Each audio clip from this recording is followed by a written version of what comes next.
Bonjour à tous et toutes. Merci beaucoup de vous être connectés aujourd'hui et toutes nos excuses les plus sincères pour le délai. Nous avons rencontré quelques problèmes techniques et donc nous vous avons fait parvenir un nouveau lien et donc nous espérons que une majorité de gens l'auront reçu à temps et pourront se connecter.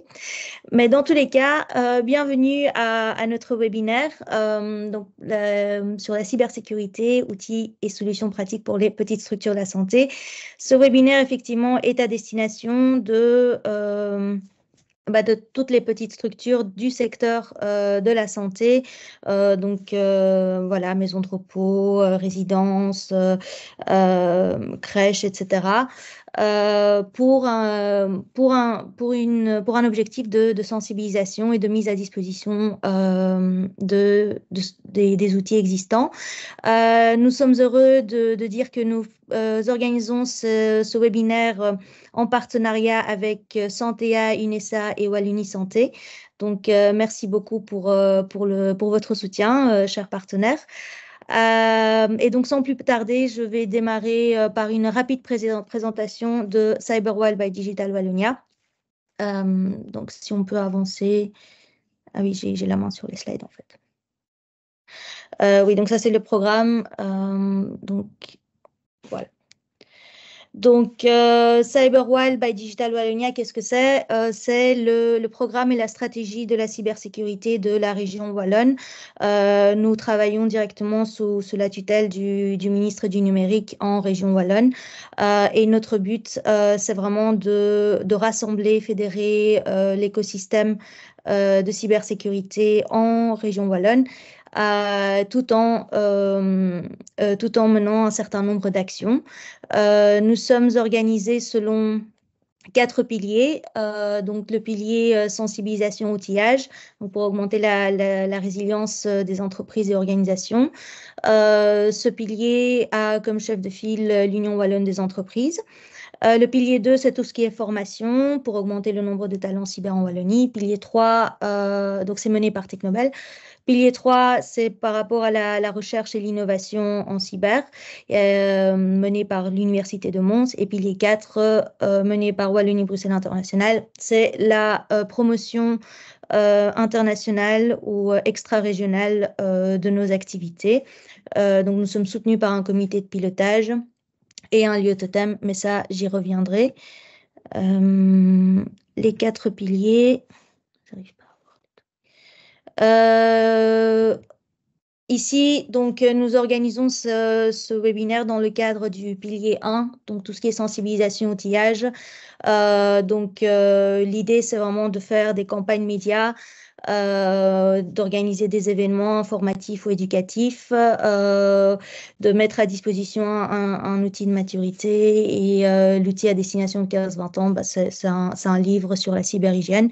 Cette année et donc depuis l'année passée, nous avons 3 publics prioritaires que nous considérons comme parmi les plus vulnérables en termes de cybersécurité, qui sont Industrie 4.0, hôpitaux / secteur de la santé et alors le secteur public.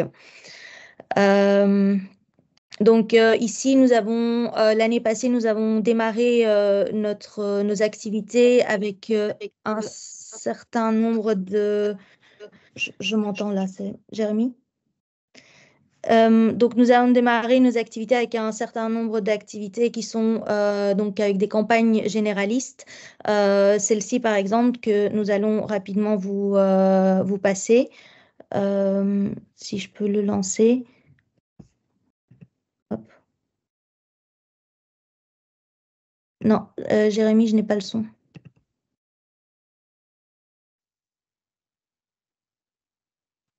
Vas-y. Là, là. Voilà.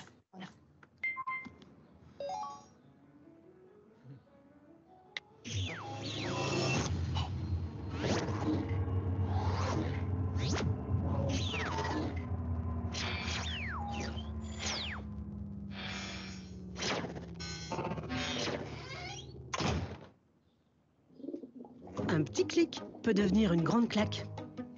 Réfléchissez avant de cliquer, télécharger ou partager vos données. Découvrez les bons réflexes sur digitalwallonia.be/cyber. Voilà, c'était une petite vidéo de sensibilisation avec un ton assez léger, mais qui met quand même en garde contre les dangers du phishing dans ce cas-ci. Cette campagne a été diffusée auprès du grand public. Nous avons aussi fait une autre campagne. La campagne Glitch où nous avons collaboré avec des partenaires connus sur le territoire. Donc ici, l'idée, c'était de faire un effet glitch, comme vous pouvez voir, où il y a toujours une lettre du logo qui change. Et donc, c'est vraiment pour mettre en garde contre les faux emails, les faux SMS qu'on peut recevoir de la part de ces entités. Donc, comme je l'ai dit, cette année, nous faisons, et oui, donc derrière, il y avait à chaque fois les conseils. Et donc, cette année, nous faisons des campagnes de sensibilisation dédiées. Et donc, gardez vos yeux et oreilles ouverts. Nous sommes en train de finaliser notre campagne de sensibilisation pour le secteur de la santé. Et donc, nous allons vous communiquer rapidement dans les semaines qui viennent par rapport à la matière que nous avons préparée. Ne vous inquiétez pas, ça vaut la peine d'attendre. Vous allez bientôt entendre parler de nous. L'année passée, nous avons aussi lancé un livre blanc sur les défis et les meilleures pratiques de la cybersécurité dans le secteur de la santé. Ce livre blanc, voilà, il reprend un petit peu l'état de l'art du secteur avec des articles écrits par que ce soit des membres du secteur de la santé ou des professionnels du secteur de la cybersécurité qui ont pour habitude de travailler avec le secteur de la santé. Et donc, pendant que je parle, voilà, ici, vous pouvez retrouver le livre blanc sur notre site web digitalwallonia.be. Je vous promets, c'est un bon QR code, c'est pas du phishing, c'est pas, il n'y a aucun piège ici. Et dans tous les cas, les slides ici seront partagés avec vous sous format PDF après l'événement. Voilà. Et alors, pour finir, une rapide chose, c'est que nous organisons maintenant chaque année, enfin on essaye, la Cyber Week, qui est toute une semaine d'événements. Et la spécificité, c'est que il y a un public cible par jour. Et donc, l'année passée, nous avions fait un événement secteur de la santé. Et donc, nous comptons le refaire cette année, en octobre. Donc, il y aura plus d'informations qui va arriver, mais vous pouvez déjà bloquer les dates. Ce sera du 11 au 18 octobre 2024. Et en attendant, il y aura d'autres choses qui vont arriver aussi, évidemment. Donc, la partie compétences, c'est vraiment créer un réseau de formateurs, un catalogue de formation, etc. Donc, pour augmenter le nombre de talents et de compétences disponibles en cybersécurité. Ça aide aussi au recrutement, évidemment. La partie recherche, c'est mené par le projet de recherche Cyber Excellence. Et donc ici, c'est de relier la recherche et l'industrie pour s'assurer d'avoir un alignement. Et alors, la partie rayonnement international, c'est notre participation à des forums internationaux tels que, oui, anciennement appelé le FIC, maintenant que ça s'appelle INCYBER, et ce genre de choses. Et alors, nous avons donc, oui, 2 catalyseurs. En termes de gouvernance, je vous ai déjà présenté notre copil. Et dernière chose importante à dire, c'est que nous avons un lieu totem à Redu où sont en cours de construction un laboratoire de tests quantiques et un cyber range. Donc voilà, dès que ce sera prêt, en même temps aussi avec un projet que nous sommes en train de préparer aussi de notre côté, ce sera mis à disposition et utilisé lors de nos événements pour augmenter la sensibilisation. Voilà, donc ça c'était rapidement notre présentation pour Cyberwall et ce que nous faisons. J'ai essayé de faire le plus rapidement possible pour laisser du temps pour les autres présentations et sans perdre de temps, je passe la main à Kylie qui va présenter une initiative du GCA et donc pour lequel nous sommes partenaires chez Cyberwall. Kylie, je te laisse la main, merci. Merci Nina, bonjour à tous. Alors je ne sais pas si j'ai Ah si, regardez-moi ça, c'est merveilleux. C'est la main. Donc oui, effectivement, la boîte à outils de cybersécurité pour les petites entreprises de la Global Cyber Alliance est déployée en partenariat avec Cyberwall by Digital Wallonia. Donc, la boîte à outils, qu'est-ce que c'est et pourquoi ça nous intéresse ici aujourd'hui? Donc, elle a été conçue en 2019, justement en tête pour aider les petites structures à atteindre un certain niveau de résilience contre les cyberattaques les plus courantes. Et on voulait vraiment avoir en tête que les petites structures, donc elles n'ont pas forcément un budget à accorder à la cybersécurité et elles n'ont pas forcément beaucoup de compétences techniques ou de background IT au quotidien. Donc, on voulait que ce soit le plus facile et surtout le plus gratuit possible. Et donc, c'est comme ça qu'on a construit la boîte à outils qui a ensuite été traduite en français en 2020 et maintenant déployée au travers de Cyberwall by Digital Wallonia. Donc, c'est disponible en ligne. C'est plein d'outils gratuits qui permettent donc aux petites structures de mettre en place une bonne ce qu'on appelle cyberhygiène, donc ou en Belgique le basique du cyberfun, mais je pense que ça viendra plus tard dans la présentation, donc je ne vais évidemment pas m'étendre sur les niveaux belges, vous allez en entendre tout plein. Ensuite, je parlais donc des menaces les plus fréquentes, mais je peux venir plus en détail au cours de la présentation, puisque je vais vous montrer donc à quoi ça ressemble. Donc voilà, la boîte à outils, elle est un petit peu condensée là, cette histoire d'avoir un screenshot pour mettre tout sur la même page. Donc ça ressemble à ça. Et donc vous avez une barre de menu d'accès sur la gauche qui vous mène au travers d'étapes. Donc, c'est histoire de ne pas avoir tout d'un coup. Donc, vraiment, c'est quelque part, on prend l'utilisateur par la main et donc, on vous fait suivre certaines étapes. Il y a aussi une expérience guidée. Donc, voilà, vous pouvez juste commencer ici ou vous pouvez aller dans le menu d'accès rapide directement vers le sujet qui vous intéresse si vous cherchez un outil en particulier. On a une super présentation vidéo produite par Cyberwall by Digital Wallonia qui donc vous donne quelques pistes sur pourquoi l'utiliser, comment l'utiliser, en quoi ça vous concerne vraiment et qu'est-ce que vous allez pouvoir en tirer. Et il y a aussi quelques mini-cours sur certains aspects peut-être qui peuvent paraître un peu plus techniques, mais surtout des termes qu'on utilise beaucoup, rançongiciel, j'en avais mis quelques-uns là-haut, phishing, ces choses-là. Donc voilà, le mini-cours, c'est plutôt pour revoir un peu les basiques et être sûr de comprendre les termes utilisés dans la boîte à outils. Il y a aussi un manuel, donc il y a le manuel que vous pouvez utiliser en ligne ou le manuel que vous pouvez, ou le manuel que vous pouvez télécharger, l'imprimer, et puis comme ça vous fait un peu une liste à cocher. Donc comme ça, vous pouvez savoir où vous en êtes, ce que vous avez déjà vu et ce qu'il vous reste à voir. Plus concrètement, donc, les 6 étapes qu'on a dans la boîte à outils sont celles-ci. D'abord, identifier vos applications, évidemment. Enfin, on ne peut pas protéger concrètement quelque chose qu'on ne sait pas qu'on utilise. Donc, la première étape vraiment d'une bonne cyberhygiène, c'est de faire cet inventaire de toutes vos applications, de tous vos appareils, pour avoir une compréhension de ce que vous utilisez. Parmi les bonnes pratiques qu'on indique, c'est aussi, vous allez vous rendre compte qu'il y a pas mal de choses que vous avez dans votre système que vous n'utilisez pas. On a tous des apps qui traînent. Donc là, ça sera vraiment le moment de faire cette liste, de supprimer ce que vous n'utilisez pas et ensuite de passer à l'étape 2, donc vous concentrer sur ce que vous avez et vous assurer que c'est bien mis à jour. Un exemple, et j'essaye toujours de prendre des exemples qui sont d'une autre région parce qu'on ne veut surtout pas pointer du doigt, mais bon voilà, en 2019 par exemple aux États-Unis, il y avait eu une attaque cyber qui avait ciblé les petites structures de la santé, notamment les dentistes.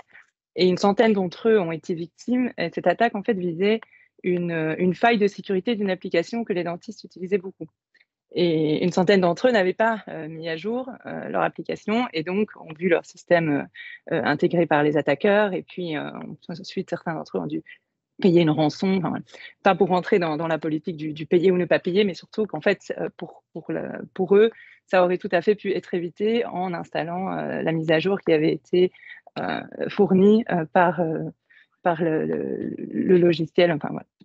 Donc, des exemples comme ça, c'est tout à fait gratuit et cette section de la boîte à outils vous permettra de automatiser certaines mises à jour, comme ça vous n'avez plus à y penser, un grand nombre de logiciels le permettent, et puis aussi de mettre en place certaines bonnes pratiques. Ensuite, donc la boîte 3, c'est éviter l'emploi de mots de passe simples. Donc là, vous aurez pas mal d'outils pour vous apprendre à construire des mots de passe forts et surtout, utiliser le multi-factor authentication, enfin la double authentication. On ne le répétera jamais assez, on n'a jamais suffisamment de couches de protection à ce niveau-là. Et puis, il vous fournira aussi des outils qu'on a vérifiés, notamment pour manager vos mots de passe. Je suis la première à perdre mes mots de passe encore aujourd'hui pour rentrer dans Teams. Ça m'a pris 5 minutes pour tourner en rond pour retrouver le mot de passe du bon Teams pour arriver ici. Et je finis toujours par demander un nouveau mot de passe. Donc, voilà, donc ça, c'est typiquement le genre d'outils qui vous évitent et qui vous font gagner ce genre de temps. Ensuite, on passe donc au 4, prévenir l'hameçonnage et les logiciels malveillants.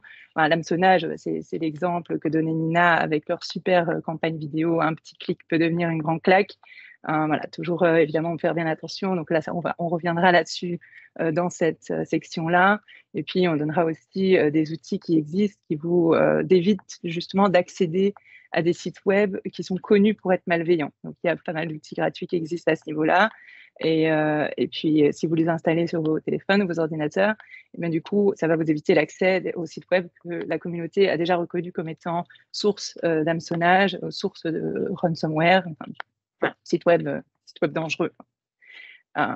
Et puis, finalement, sauvegarder, récupérer. Donc, on n'est jamais à l'abri d'une perte de données.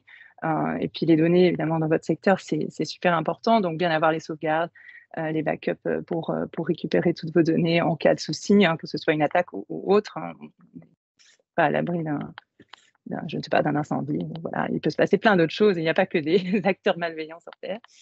Et puis finalement, la boîte 6, c'est peut-être la section 6, peut-être la plus technique, mais on a voulu la garder pour aussi montrer voilà, aux plus petites structures qu'il y a des étapes supplémentaires. C'est protéger vos boîtes mail contre ce qu'on appelle le spoofing. Donc, il y a des gens qui pourraient tout à fait utiliser votre adresse mail pour se faire passer pour vous et envoyer des mails malveillants à vos clients. Et donc voilà. Donc ça, ce sont des choses qui existent pour éviter ça, qui peuvent être mis en place gratuitement, mais voilà, je préfère dire que c'est peut-être l'aspect le plus technique. Et puis, je pense que plus tard dans les présentations, Nina et les autres vous présenteront aussi des acteurs en Wallonie qui peuvent vous aider à mettre ça en place en plus. Mais vous pouvez vous y essayer si vous êtes parmi les plus entreprenants. Et donc, voilà, ça c'est la section ressemble à ça.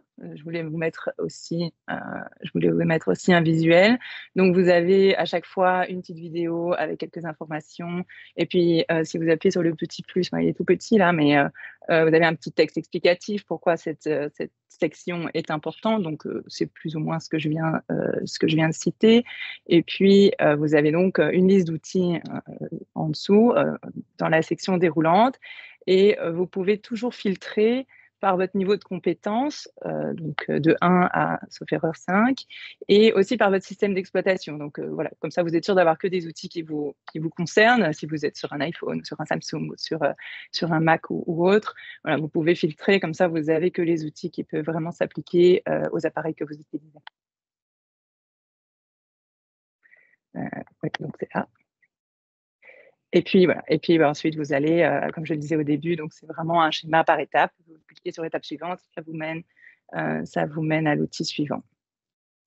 Voilà, je pense que je ne pouvais pas faire plus rapide, Nina, mais n'hésitez surtout pas à poser vos questions. Voilà, ça, c'est le lien du coup vers la boîte à outils. Je peux aussi le mettre dans le chat. Et voilà. Merci beaucoup, Kylie. Et effectivement, juste un message à tous nos participants qui nous écoutent. N'hésitez pas à poser vos questions dans le chat et je les relayerai à nos présentateurs. On va faire les questions au fur et à mesure au lieu d'attendre la session Q&A, étant donné la reconfiguration en termes de temps que nous sommes obligés de faire. Mais Kylie, merci beaucoup. Et alors, juste petite remarque, effectivement, la boîte à outils s'appelle boîte à outils pour les petites entreprises. Après, la raison pour laquelle on a choisi de la présenter ici, c'est qu'au niveau de la structure, les petites structures de la santé et les PME, en fait, se ressemblent en termes de système. Donc, donc c'est parfaitement adapté pour vous aussi. Donc voilà, si vous avez des questions, n'hésitez pas, on est ravis d'y répondre. On réalise aussi que le jargon de la cyber, on le réalise peut-être pas en fait, on l'utilise tout le temps, donc voilà, n'hésitez pas non plus. Merci Kylie, on va passer maintenant au fédéral. Donc on vous a montré ce qu'on fait au niveau de la région wallonne, mais évidemment le secteur de la santé concerne tout le monde et bien sûr nos collègues au fédéral sont au taquet, au premier rang, en première ligne pour nous aider également, pour soutenir le secteur. Et je passe directement la main à Guillaume qui va nous parler de l'initiative Safe on Web at Work. Guillaume, je sais, ne me tape pas sur les doigts, j'ai oublié de changer le titre. Il n'y a pas de souci. Merci Nina. Bonjour à tous. Merci à l'ADN pour l'organisation et à tous les partenaires. Je vais essayer de faire un slide suivant. Magnifique sélection. Donc, je m'appelle Guillaume. Enchanté. Merci à tous d'assister. Donc, je travaille comme gestionnaire de projet pour le Centre Cybersécurité Belgique. En deux mots, le CCB, donc l'autorité nationale en matière de cybersécurité qui supervise, coordonne et contrôle l'application et la stratégie belge en matière de sécurité, qui échange les informations entre les différents acteurs. Et je vois sur le slide, créé en 2014, donc on va fêter nos 10 ans, les 10 bougies cette année. Et je me suis permis en introduction, une petite boutade. J'ai cru comprendre dans l'audience que tout le monde n'était pas forcément familier avec la cybersécurité. Donc je me suis mis un petit peu à votre place, où moi il y a quelques temps, faire un petit peu de recherche. Et là, qu'est-ce qu'on voit ici? Ça, c'est les résultats Google Images pour cybersécurité. Alors, on voit des gens qu'est-ce qu'on voit? Des gens qui ont 5 écrans, qui travaillent dans le noir, des labyrinthes de serveurs, des robots qui lisent des livres aussi, pourquoi pas. Et voilà, l'idée, mon point, c'est que ça peut sembler, à première vue, alors très, très obscur, au propre comme au figuré, très science-fiction, et voilà, un petit peu éloigné de notre réalité quotidienne à tous. Et donc, l'idée, ce que je vais essayer de faire là pendant quelques minutes, c'est essayer de rendre ça un peu plus concret, pratique, actionnable et présenter un petit peu nos initiatives. Donc cybersécurité, super rapidement, là je voulais faire aussi un petit mot pour continuer un petit peu l'introduction, donner un peu quelques vecteurs. En 3 mots, vraiment ce qu'on essaie de faire et ce que chacun devrait essayer de faire, chaque programme de cyber devrait essayer d'atteindre, c'est un de ces 3 piliers. Donc la confidentialité des données, leur disponibilité et leur intégrité. Donc, la confidentialité, s'assurer que les données ne sont accessibles qu'aux personnes qui ont le droit. La disponibilité, que les données restent accessibles quand on le souhaite. Donc là, on pense évidemment à tout ce qui est politique de sauvegarde. Je vais revenir dessus juste après, mais indispensable d'avoir une bonne politique de sauvegarde et de backup. Sans ça, là, la tasse de café renversée sur votre PC, elle est aussi efficace qu'un groupe de hackers criminels.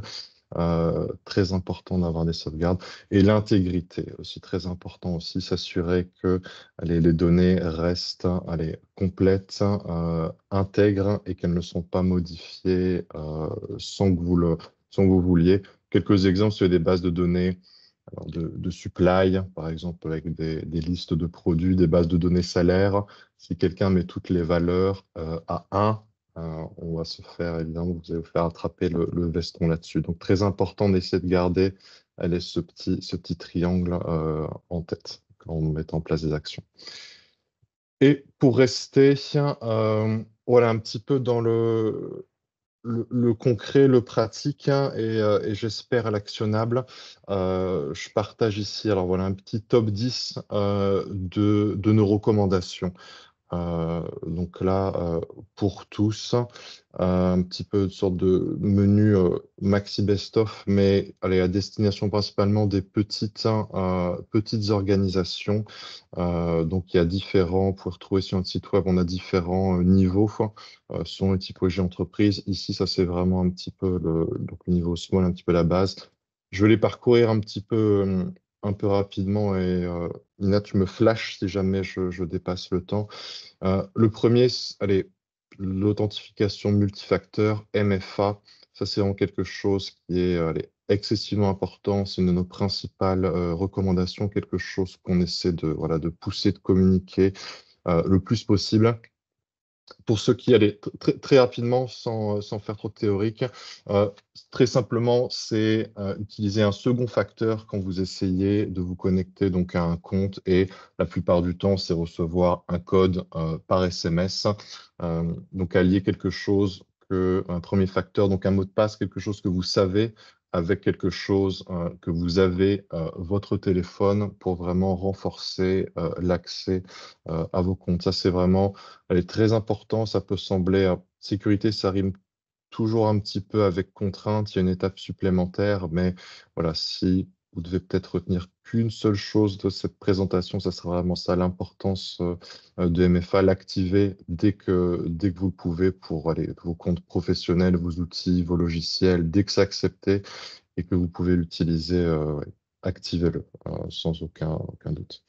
L'antivirus, allez, ça c'est aussi assez straightforward d'installer l'antivirus sur tous vos appareils et le garder à jour. Installer les mises à jour de sécurité donc pour tous vos logiciels dès que possible et dès qu'elles sont disponibles. Euh, on peut on peut entendre l'argument de l'obsolescence programmée sur le saut de version, mais tout ce qui est vraiment mise à jour de sécurité, ça, il faut y aller dès qu'elles sont surtout mises à jour critiques. Il faut surtout les lancer dès que possible. C'est important. Sauvegarde de données. Donc, je le mentionnais un petit peu en introduction, d'avoir des backups, plusieurs, idéalement copies, idéalement une hors site et surtout une hors ligne, donc qui n'est pas connectée à votre réseau. Ça, je pense que c'est aussi aller dans les grands principes de base, qu'on réinsistera jamais. C'est très important d'avoir une bonne politique de sauvegarde que vous testez également régulièrement. Une sauvegarde pas testée, la blague, c'est que c'est plus un espoir qu'une sauvegarde, donc très important de tester régulièrement. Un petit mot sur le phishing aussi, donc tout ce qui est alors, l'hameçonnage, je pense en français. Donc faire attention, là il y a deux choses. Allez, tout ce qui est un petit peu, on est un petit peu ciblé. Donc le spear phishing, donc là des gens qui vont essayer de vous contacter vraiment directement avec des informations on pense par exemple à tout ce qui est fraude aux dirigeants, aux fraudes aux faux supports IT. Et de l'autre côté, tout ce qui est aussi très allez, opportuniste, avec des gens qui récupèrent des listes de mailing et qui envoient des mails à des centaines ou des milliers d'adresses en espérant que quelqu'un clique sur un lien, ouvre une pièce jointe. Donc ça, c'est assez important de passer le mot en interne à vos collègues dans vos organisations.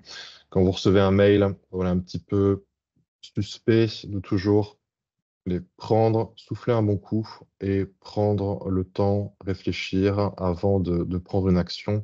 C'est souvent des choses qui vont essayer de vous mettre un mal de tête, un dilemme, vous pousser à l'action rapidement. Il y a une contrainte, il faut faire ça très vite. Est-ce que vous pouvez me virer de l'argent très vite? Alors, il faut vraiment agir. Non. On se calme, ça peut prendre 5 minutes. Est-ce que je connais la personne qui m'envoie ce mail? Est-ce que peut-être je peux la contacter sur un autre canal pour vérifier que c'est bien elle? Est-ce que voilà, je reconnais ce lien, où mène ce lien? Simplement poser la souris sur le lien pour voir si je reconnais cette URL. Est-ce que voilà, le logo, il n'est pas un peu crispy ou un petit peu suspect? Donc voilà, restez assez vigilant là-dessus. Surtout dans la parano, c'est important de rester assez vigilant.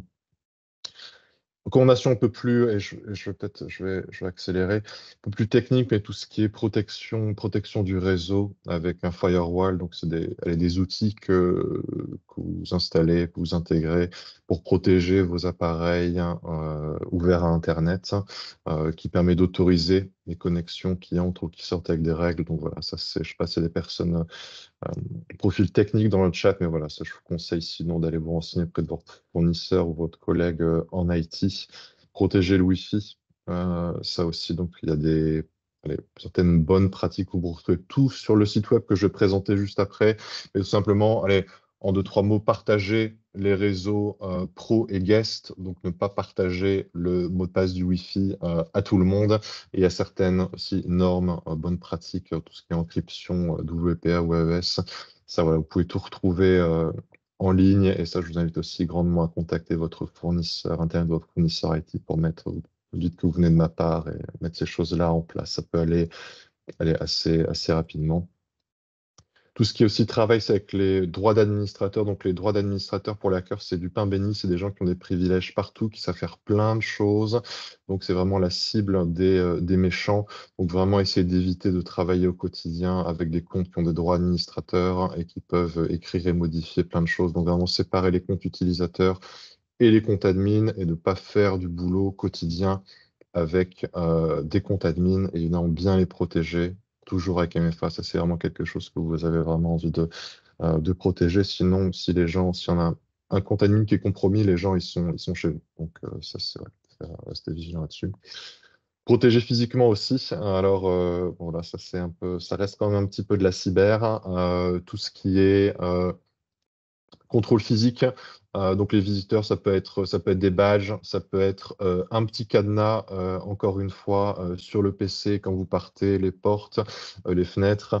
Voilà, la salle serveur ne devrait pas être à côté de la machine à café. Donc voilà, important de rester. Voilà. C'est bête de le dire, mais voilà, un petit peu de bon sens penser aussi à protéger physiquement. De la même manière que vous allez fermer vos portes le soir, la cyber, c'est ça, c'est aussi fermer les portes dans le PC. Et dernier petit conseil aussi, sachez qui contacter en cas d'incident. Voilà, si jamais il y a le feu, vous avez le numéro des pompiers. Et si jamais vous avez un incident, là, je vous invite aussi, peut-être, si ce n'est pas déjà le cas, si vous avez un fournisseur IT, voilà, peut-être avoir cette discussion avec lui. Voilà, si quelque chose se passe mal, comment ça se passe, hein, qui contacter, qu'est-ce qu'on doit faire, qu'est-ce qu'on doit mettre en place pour ce cas-là. Ça, c'est toujours important de le voir un petit peu en amont. Vous serez plus serein ensuite. Et voilà, toutes ces choses-là, on a mis... vous pouvez trouver tous nos conseils sur notre site web, donc atwork.cfonweb.be, cfonweb atwork. Si vous connaissez certainement cfonweb, donc cfonweb, c'est un site web du CCB qui visait à partager tout ce qui est outils, recommandations et conseils en cybersécurité à destination des citoyens et des individus. Et les derniers mois, on a bossé sur le petit frère, cfonweb atwork, qui est la même chose, mais à destination des entreprises et des organisations. Enfin, donc là, vous avez l'URL. Et en 2 mots, on peut retrouver plein de choses dessus. J'espère que c'est des choses qui vont vous aider. C'était vraiment le but. Donc, je vous invite vraiment à aller faire un petit tour. Donc, notre cadre de référence Framework Cyber Fondamental, qui va être présenté par mon collègue tout à l'heure. Tout ce qui est actualité, conseils et alertes, hein, les news qu'on partage, des articles, hein, meilleurs conseils, hein, donc tout ce qui est un petit peu bonne pratique, voilà, comment protéger son réseau, construire des bons mots de passe, gérer ses accès, sa politique de backup. Là, vous retrouvez tous nos conseils et tout ce qui est menaces fréquentes. Donc voilà, tout ce qui est par exemple phishing, ransomware, hacking de sites web. Voilà, qu'est-ce que c'est, comment les reconnaître, comment réagir et comment prévenir.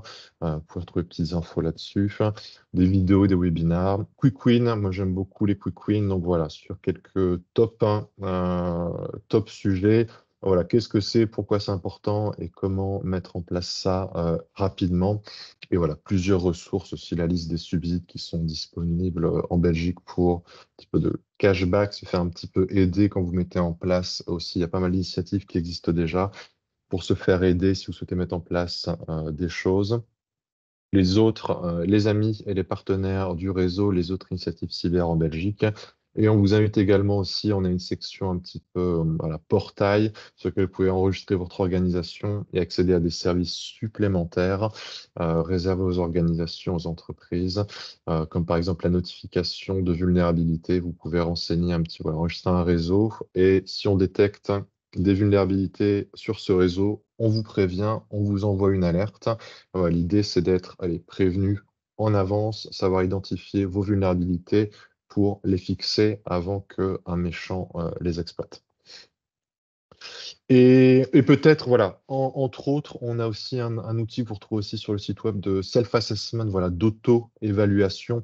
C'est un petit questionnaire qui reprend un petit peu les points que je partageais plus tôt pour voilà, avoir un petit aperçu de votre niveau de maturité pour votre organisation avec voilà, des conseils et des recommandations pour vous améliorer. Donc, voilà, vous répondez à une petite dizaine de questions. Voilà, où est-ce que j'en suis? Et l'idée vraiment, voilà, c'est un petit peu un petit starter, un petit amuse-bouche pour savoir voilà, où est-ce que j'en suis, pour savoir où aller. Ça permet également de vous comparer. Voilà, vous recevez un petit rapport, voir où est-ce que vous êtes bon et où est-ce qu'il peut y avoir quelques lacunes potentielles. Et évidemment, on vous donne des conseils pour vous aider à vous améliorer. Vous pouvez aussi vous comparer un petit peu si vous êtes curieux avec les organisations similaires.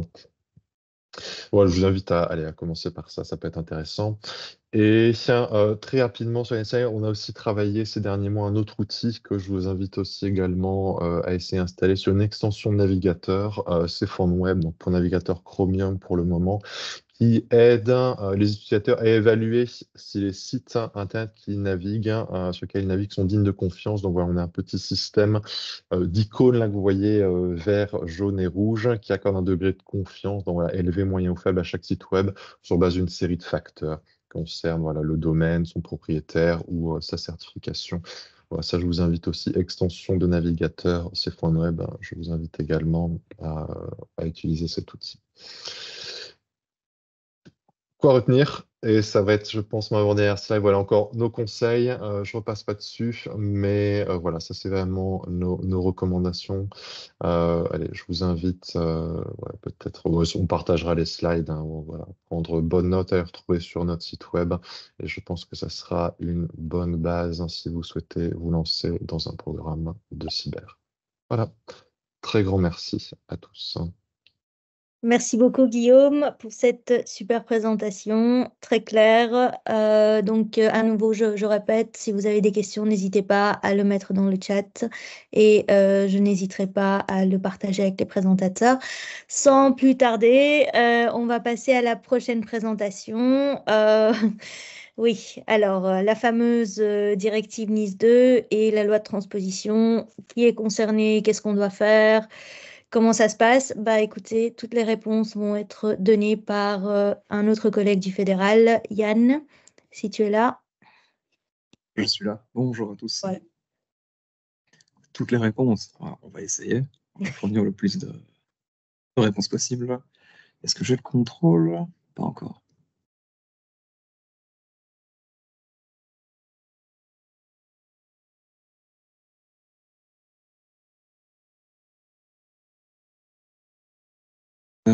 J'arrive pas à passer les slides. Est-ce que c'est moi qui ne comprends pas comment fonctionne Teams? Probablement. Il y a une petite flèche en bas à gauche que tu peux... Ah voilà, ça vient d'apparaître, il fallait juste attendre un petit peu.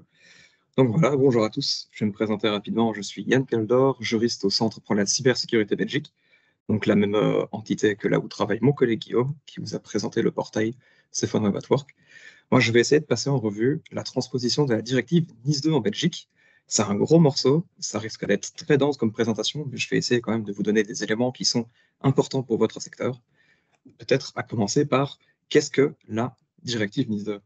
La directive NIS 2, c'est donc une directive européenne qui a pour objectif d'établir un niveau élevé de cybersécurité dans l'Union européenne.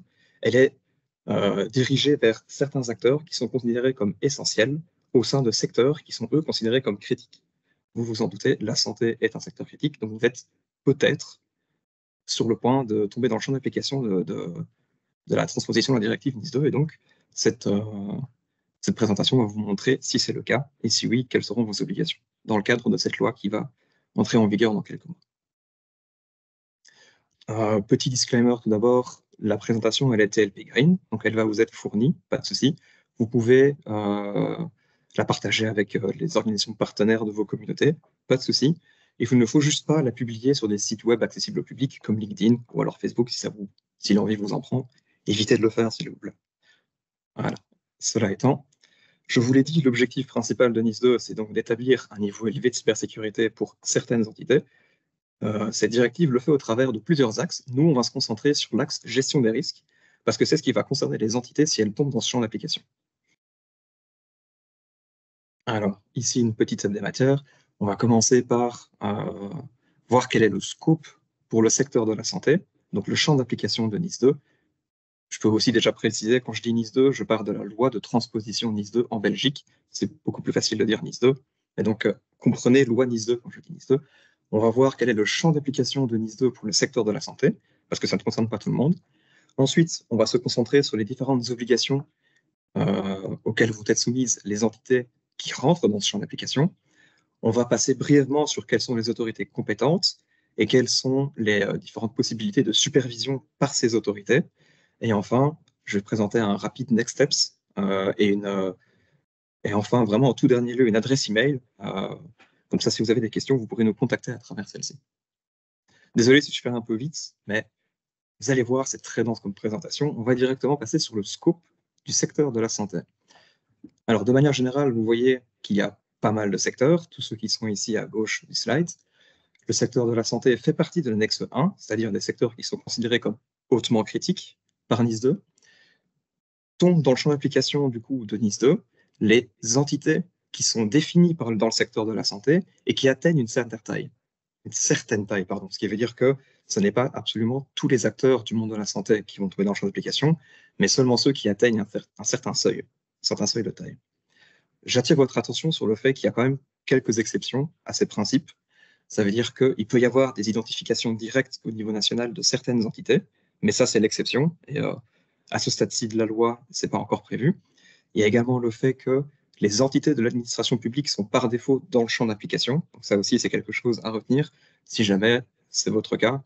Mais normalement, dans le chat, il ne devrait pas y avoir beaucoup d'entités qui sont concernées par ces exceptions. Continuons toujours dans le scope. Oui, donc voilà, secteur de la santé. Continuons toujours dans le scope. Vous voyez ici les différents types d'entités qui font partie du secteur de la santé. Alors, je ne vais pas vous relire toutes les définitions, mais sachez que si une de ces définitions correspond à votre entreprise ou votre entité, votre association, vous êtes potentiellement dans le champ d'application de NIS2. Je vais quand même prendre le temps de préciser pour la première définition, pour les prestataires de soins de santé. Il faut savoir que par soins de santé, on entend tout service de santé qui est fourni par un professionnel de la santé, qui est fourni à un patient pour évaluer, maintenir ou établir son état de santé. Et enfin, il faut savoir que cette définition comprend la prescription, la délivrance et la fourniture de médicaments. Donc, ça veut dire que les pharmacies, par principe, sont des prestataires de soins de santé. Les hôpitaux, par principe, sont des prestataires de soins de santé quand on regarde cette définition. En pratique, si je peux encore donner un exemple, ça veut dire que l'aide à domicile, en principe, n'est pas un prestataire de soins de santé, parce que l'aide à domicile, ça correspond à venir donner un coup de main à une personne en allant faire la vaisselle, en aidant à faire les courses. Ce ne sont pas des soins de santé qui sont prodigués par un professionnel de la santé. Cela étant, les soins à domicile rentrent dans cette définition, parce qu'elles sont prodiguées par une infirmière et que ce sont bel et bien des soins de santé fournis par un professionnel. Donc ça, par exemple, c'est un exemple d'application de ce scope de NIS2 pour savoir si oui ou non on rentre dans les différents types d'entités du secteur de la santé. Mais donc, ce n'est pas le seul critère, il y a également le critère de la taille. Donc, imaginons que vous êtes un prestataire de soins de santé. Est-ce que vous êtes soumis à NIS2? Eh bien, ça va dépendre de ce tableau qui est pour l'instant un peu illisible, mais je vais vous expliquer comment ça fonctionne. La taille de votre entreprise, elle va être définie par les personnes qui travaillent au sein de votre entité, et par le chiffre d'affaires annuel de l'entité.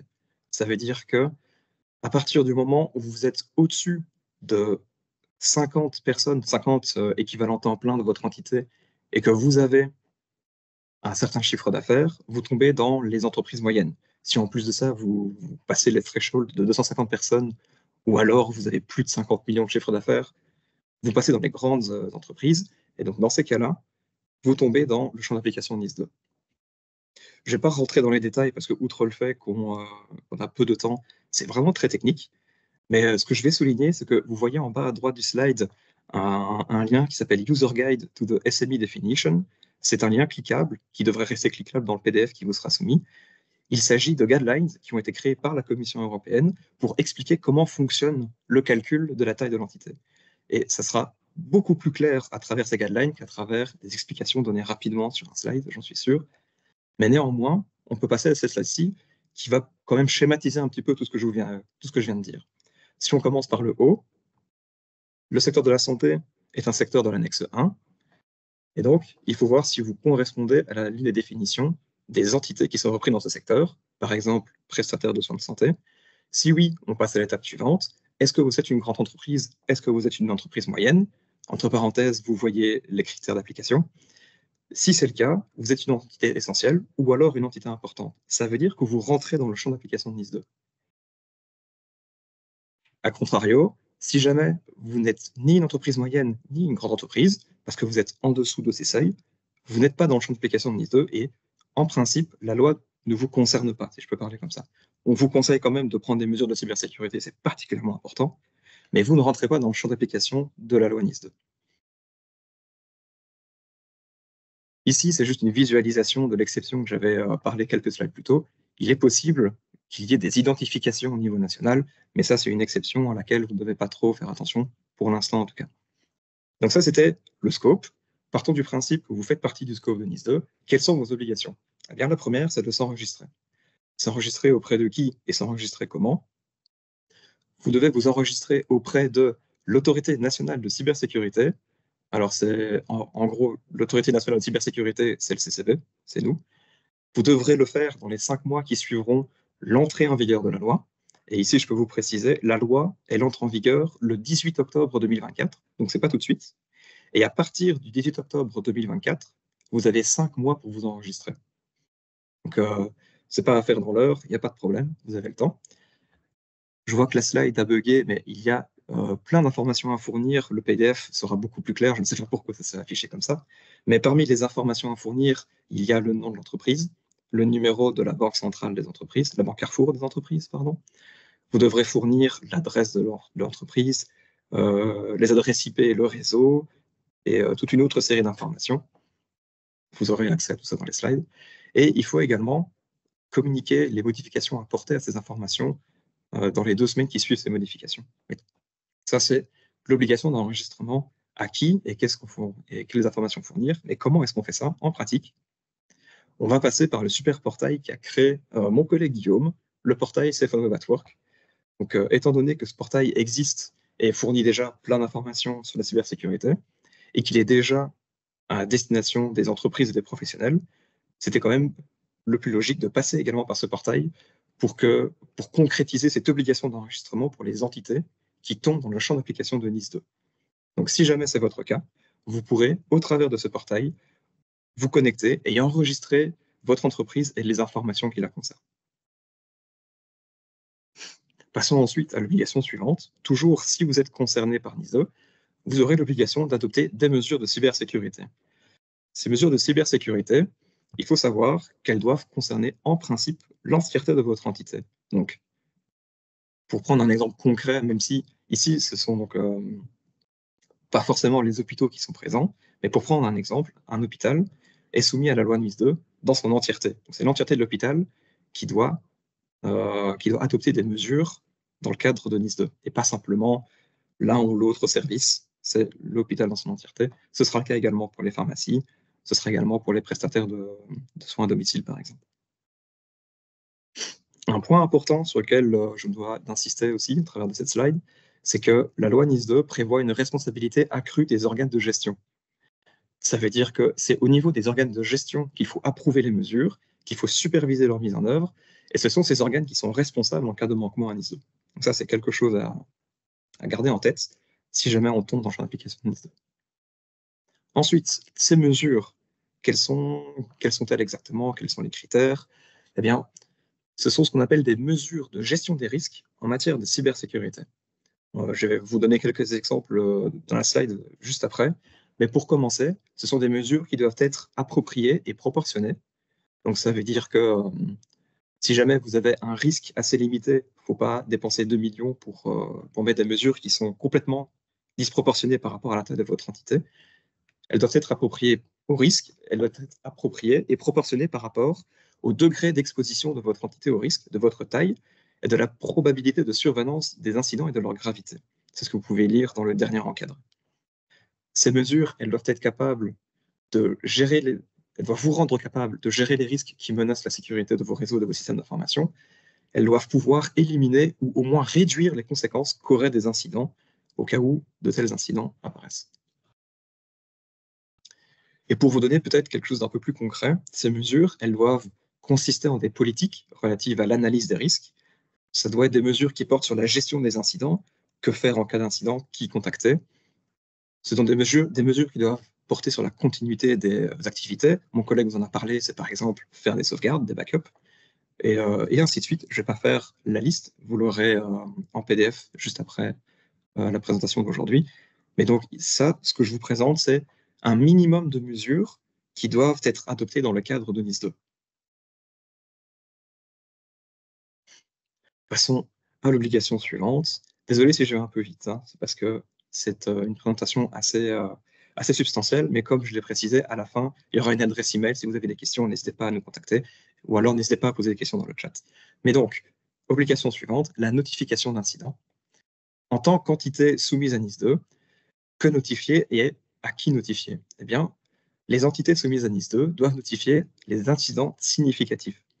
Vous avez ici la définition d'incident, c'est tout événement qui compromet la disponibilité, l'authenticité, l'intégrité ou la confidentialité de vos données. Mais ce n'est pas n'importe quel incident qui doit être signalé. Si votre machine à café connectée à Internet tombe en panne, pas besoin de le signaler au Centre pour la cybersécurité Belgique, parce que ce ne sera pas un incident significatif. Seuls les incidents significatifs doivent être notifiés. Qu'est-ce que c'est? C'est un incident qui est susceptible de causer une perturbation opérationnelle grave de vos services. Par exemple, si un ransomware bloque l'entièreté de votre réseau et que vous ne savez plus, par exemple en tant que pharmacie, gérer les commandes des clients ou fournir des médicaments, c'est un incident significatif, ça perturbe de manière grave l'opération de vos services. C'est également un incident significatif si il est susceptible d'affecter des personnes physiques ou morales et de créer des dommages qui sont matériaux, corporels ou moraux et qui sont considérables. À qui devez-vous notifier de tels incidents? Vous devez les notifier au CISORT national. Alors, c'est un acronyme qui signifie, et je cite, Computer Security Incident Response Team. Vous n'avez pas besoin de retenir ça. Le CISORT national, c'est le CCB. Donc, si vous avez un incident significatif, vous devez le signaler au CCB et, le cas échéant, au destinataire de leur service. Au CCB, ce sera les incidents significatifs et des informations qui nous permettront de déterminer si ça touche d'autres États. À vos destinataires, ce seront les incidents qui sont susceptibles de nuire à la fourniture des services que vous donnez en tant que prestataire de soins, par exemple, ou de pharmacie, ou que sais-je. Et vous devrez également fournir aux destinataires de vos services les mesures et corrections qui peuvent être appliquées pour remédier à la menace ou à l'incident. Alors, comment se passe une notification? Eh bien, la directive NIS 2 et la loi de transposition sont assez précises et elles ont défini plusieurs étapes. Ici, on va les passer en revue rapidement. Dans les 24 heures qui suivent un incident significatif, il y a une alerte précoce qui peut être faite au CCB, par téléphone ou par mail. On a choisi de garder la procédure à ce stade-ci de manière très simple, parce que c'est un petit peu le moment où il y a le feu chez vous, et vous n'allez pas devoir commencer à vous connecter à cet Internet pour appeler les pompiers. C'est la même chose pour les incidents de cybersécurité. Quand ils sont significatifs, quand ils sont importants, quand vous avez un ransomware qui bloque l'entièreté de votre réseau, vous n'avez pas envie de devoir vous connecter à une plateforme pour indiquer qu'il y a un incident qui est en train de se faire. Dans les 24 heures, vous devez pouvoir téléphoner à des personnes qui vont pouvoir vous fournir des premiers retours d'informations techniques et pour pouvoir vous fournir un soutien si nécessaire. C'est ce qui se passe pour les premières 24 heures. Cette alerte précoce se fait par téléphone ou par email. Vous devez nous fournir un minimum d'informations déjà à ce stade-ci, mais c'est vraiment le tout premier stade. Ensuite, dans les 72 heures, il s'agit d'une notification vraiment en tant que telle, une vraie notification qui doit évaluer l'incident, sa gravité, son impact et les indicateurs de compromission. Ensuite, il peut y avoir des mises à jour demandées par le CCB si jamais il en a besoin. Et enfin, 1 mois après l'incident, il doit y avoir un rapport final donné par l'entité au CCB qui décrit de manière détaillée l'incident, sa gravité, son impact, les types de menaces, et ainsi de suite. Vous pouvez tout lire sur le slide. Ça, c'était donc l'obligation de notification. Ensuite, je vous l'ai dit, on va passer rapidement sur quelles sont les autorités compétentes dans le cadre de NIS 2. En tout premier lieu, il y a l'autorité nationale de cybersécurité, celle envers qui vous devez fournir les informations de votre entreprise, chez qui vous devez vous enregistrer, chez qui vous devez envoyer les notifications d'incidents. C'est donc le CCB, en pratique, qui va superviser et coordonner l'implémentation de la loi NIS 2, qui va gérer les crises et incidents de cybersécurité. On va être un des interlocuteurs principaux dans le cadre de NIS 2. Néanmoins, on ne va pas être les seuls. Effectivement, il va également y avoir ce qu'on appelle les autorités sectorielles. Celles qui vous concernent, c'est principalement le SPF Santé publique. Mais donc, ce sont des autorités qui sont déjà compétentes pour certains secteurs, par exemple le secteur de la santé, et qui ont besoin de savoir ce qui se passe dans ces secteurs et qui vont donc jouer un rôle dans le cadre de NIS 2. Ça veut dire qu'ils vont pouvoir participer avec nous à des inspections si nécessaire. Ils vont pouvoir adopter des mesures supplémentaires si jamais ils sentent que c'est nécessaire dans leur secteur. Ce sont des autorités qui seront tenues au courant de ce qui se passe en matière de cybersécurité dans leur secteur. Donc ça, ce sont les autorités. Ces autorités peuvent superviser l'implémentation de NIS 2. Comment ça va se passer? Eh bien, ça dépend selon que vous êtes une entité importante ou une entité essentielle. Pour rappel, si on retourne au scope, donc au premier chapitre, la qualification d'entité importante ou la qualification d'entité essentielle dépend de la taille de votre entreprise. Donc, si vous êtes une entité importante, la supervision, le contrôle, en d'autres mots, ne se fait que de manière postérieure à un incident ou postérieure à la réception d'une preuve de manquement de la part d'une entité. Ça peut prendre la forme d'inspection ou alors de requête d'information, de scan de sécurité, ça peut être plein de choses. C'est ce qu'on appelle l'inspection classique. Mais il y a également pour les entités essentielles des spécificités, car outre le fait que la supervision peut être faite de manière postérieure ou antérieure, donc ça peut être fait à n'importe quel moment, il y a un mode de supervision un peu plus spécifique, qui est l'évaluation périodique de la conformité. Je vais vous en parler juste un petit peu après vous avoir détaillé l'inspection classique. Donc l'inspection classique, ce sont les tirets en gris que vous voyez sur ce slide. Donc inspection, audit de sécurité, scan de sécurité et requête d'information. Elle se fait en principe par le Centre pour la cybersécurité Belgique. Elle peut se faire de manière jointe avec les autorités sectorielles, c'est ce que je vous avais dit. Elles ont besoin de savoir ce qui se passe dans le secteur. Elles peuvent donc être accompagnées. Elles peuvent accompagner le Centre pour la cybersécurité pour être tenues au courant. Voilà, désolé. Donc, ça, c'est l'inspection classique. Pour les entités essentielles, il y a une étape supplémentaire. Il y a ce qu'on appelle l'évaluation de la conformité obligatoire. Ça peut se faire de 3 manières différentes. Soit ça se fait au travers d'une certification sur base des Cyber Fundamentals. Ça, mon collègue va vous en parler juste après. Vous allez voir, c'est un outil absolument incroyable.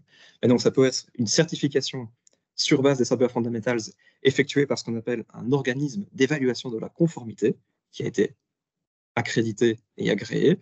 C'est ce que vous voyez ici. L'acronyme CAB signifie organisme d'évaluation de la conformité. Ça, c'est la première option. Il y a également la certification sur base de la norme ISO 27001. Si vous ne la connaissez pas, c'est une norme relative à la sécurité de l'information qui doit être l'une des plus répandues dans le monde, si ce n'est la plus répandue. C'est un cadre de référence qui permet l'adoption de mesures en matière de cybersécurité. Il pourra également y avoir une certification sur base de cette norme. Ou alors, ça peut être une inspection de conformité qui est faite par le CCB lui-même. Mais dans ce cas-là, vous n'obtenez pas de certification et donc pas de présomption de conformité. Enfin, dernier petit slide avant de passer au chapitre suivant, les mesures et sanctions administratives. Alors, il faut forcément dire que ça existe et vous présenter ce que c'est. Le but, c'est pas de vous mettre des amendes à tour de bras, évidemment. L'objectif des mesures administratives dans le cadre de NIS 2, c'est, en cas de manquement, de fournir un cadre de remédiation pour réaiguiller les entités, entre guillemets, vers le droit chemin et de leur donner d'abord des recommandations et des avertissements pour qu'elles puissent adopter les mesures qui sont nécessaires, les obligations nécessaires, et ce ne sera vraiment qu'en cas de violation répétée de la loi, ou alors en cas de fraude, ce genre de choses-là, qu'il y aura des amendes qui seront possibles dans le cadre de NIS 2. Enfin, les next steps. Je vous promets, c'est bientôt fini. Désolé pour ce pavé juridique, je sais que c'est jamais très agréable, mais c'était nécessaire. Les next steps de NIS 2. Je l'avais dit en début de présentation, la loi NIS 2 entrera en vigueur le 18 octobre 2024. C'est à partir de ce moment-là que les mesures de gestion des risques en matière de cybersécurité devront être adoptées. Ce sera à partir de ce moment-là que les entités essentielles et importantes devront notifier des incidents, et ce sera à ce moment-là que la supervision pourra commencer. Donc, la loi a été adoptée le 18 avril, donc ce mois-ci, par la Chambre des représentants. Elle ne rentrera pas directement en vigueur, vous avez le temps, ce sera à partir, enfin, vous avez le temps.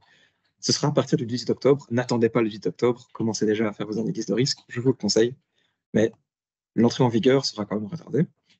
Alors, ce slide incompréhensible, je vais essayer de vous l'expliquer. L'évaluation périodique de la conformité, que j'ai mentionnée juste avant et qui n'est obligatoire que pour les entités essentielles, elle va être un petit peu diluée dans le temps parce qu'il s'agit d'une obligation qui est quand même un peu lourde. Et donc, à partir du 18 octobre, les entités essentielles ont 18 mois pour atteindre un niveau d'assurance spécifique du Siphon, qui sera expliqué par mon collègue juste après moi.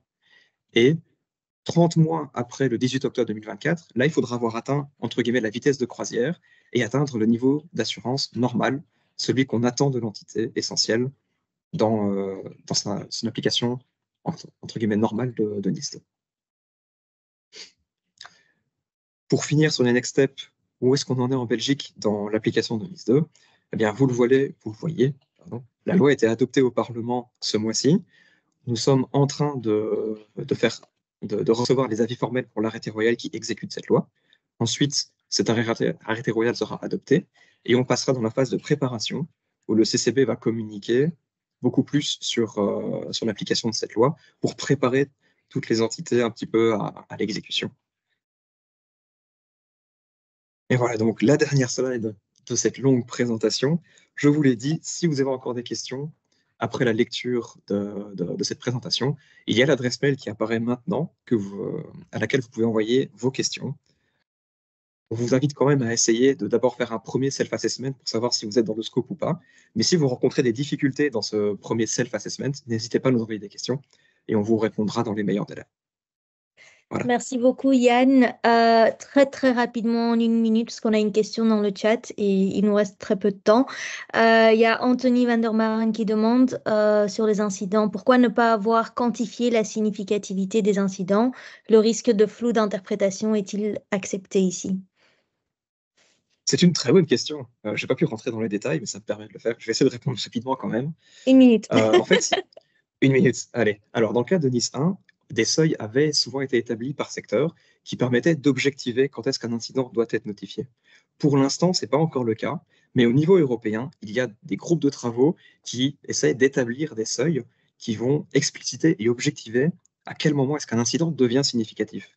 Alors, le principe, c'était pour ne pas bloquer l'exécution de la loi, on va commencer par établir ces critères, entre guillemets, très larges, assez vagues, mais dans le futur, des guidelines devraient être publiés au niveau européen pour donner des seuils un peu plus objectifs, selon lesquels il faudra forcément notifier des incidents significatifs. Ça ne veut pas dire qu'en dessous, il ne faut pas notifier.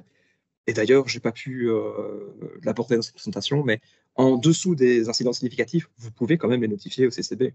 Ils vont passer après le traitement des incidents significatifs, mais ça reste une possibilité pour les entités, NIS 2, notifier les incidents non significatifs, ça reste possible. Mais in a nutshell, très très court, des seuils sont en cours de préparation au niveau européen pour l'instant. Très bien, merci beaucoup Yann.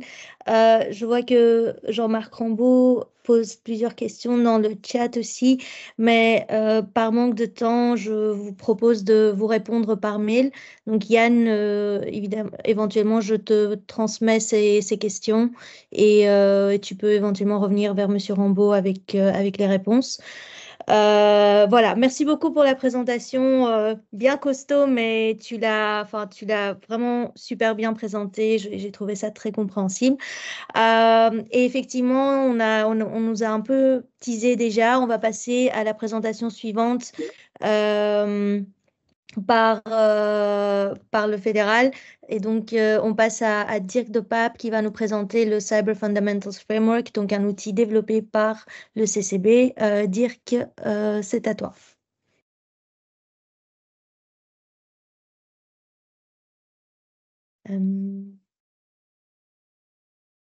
Bonjour à tous.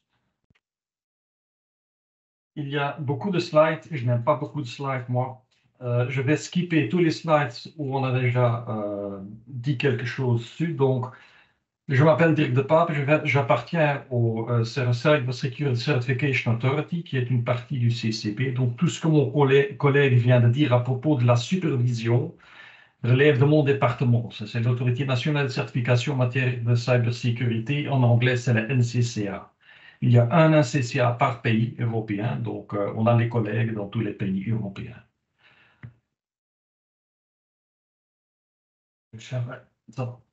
Donc, je vous rappelle ce qui est prévu dans la législation NIS 2. Pour les entités essentielles, il y a 3 options. On peut demander une certification selon le Cyber Fundamentals Framework. On peut demander une certification selon la norme ISO 27001 sous réserve de respecter le scope qui est exigé par NIS 2 et un statement of applicability correct ou finalement, c'est la 3e option, on peut demander une inspection par le NCCA même. Celui-ci sera alors effectué par le service d'inspection du NCCA. Donc, c'est une partie du NCCA, une partie de mon département. Pour les entités importantes, on a le choix entre le Cyber Fundamentals ou le 27001, mais ceci sur une base volontaire.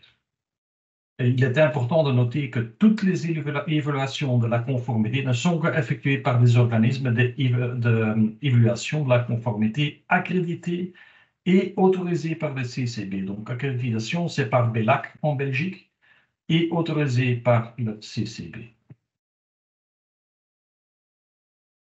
Maintenant, le Cyber Fundamentals Framework, c'est une chose qui a été créée mi-2022.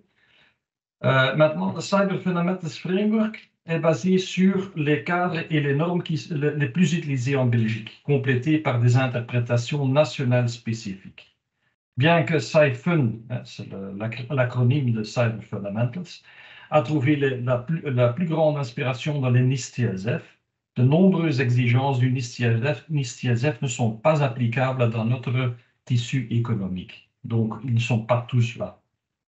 Le point de départ était de créer un cadre compact et réalisable et surtout d'abandonner l'imprécision d'une norme comme le 27001. Donc, la norme 27001, dans la plupart des cas, est très, très vague. Donc, on a essayé d'éviter cette truc vague. On a vraiment précisé, utilisé des exigences, ce sont vraiment des exigences ou des contrôles, comme vous voulez, qui sont assez spécifiques. Et non seulement on a intégré un principe de maturité, mais il y a aussi 4 niveaux. Un niveau de départ et 3 niveaux d'assurance. Le niveau de départ ne contient que des lignes directrices qui ne sont pas techniques du tout. Et à partir de ce niveau de départ, qui est le niveau small, Guillaume l'a déjà parlé dessus, il est possible d'évaluer vers le premier niveau d'assurance basique, qui ne contient, comme vous voyez, 34 contrôles. De basique, on peut passer au niveau important qui contient 117 contrôles uniques. Et on peut finalement passer au niveau essentiel qui contient 140 contrôles uniques. Pourquoi je dis unique? Parce qu'il y a des contrôles qui commencent dans le niveau basique, qui évoluent dans le schéma vers le niveau essentiel. Donc, chaque fois, il y a quelque chose qui est mis en plus. L'ensemble n'est pas seulement basé sur des interprétations académiques, ce qui était toujours possible, on n'a pas fait, mais on a aussi utilisé l'expérience du monde réel. Le cadre s'appuie également sur la position unique du CCB qui regroupe tous les domaines d'expertise au sein d'une seule organisation. On a l'expertise du Cyber Security Emergency Response Team.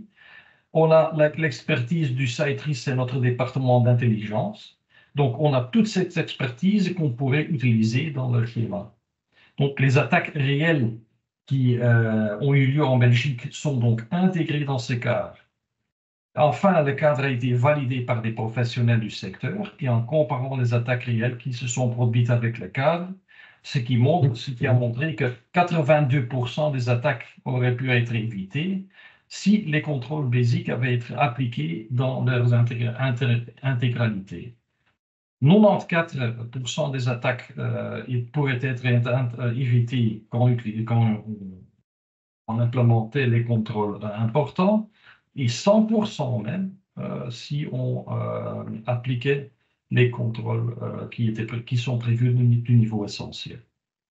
Donc, 100% parce qu'il y a toujours des gens qui disent que 100% c'est pas possible. Si c'est possible, dans ce cas-ci, parce qu'on a utilisé les vraies attaques.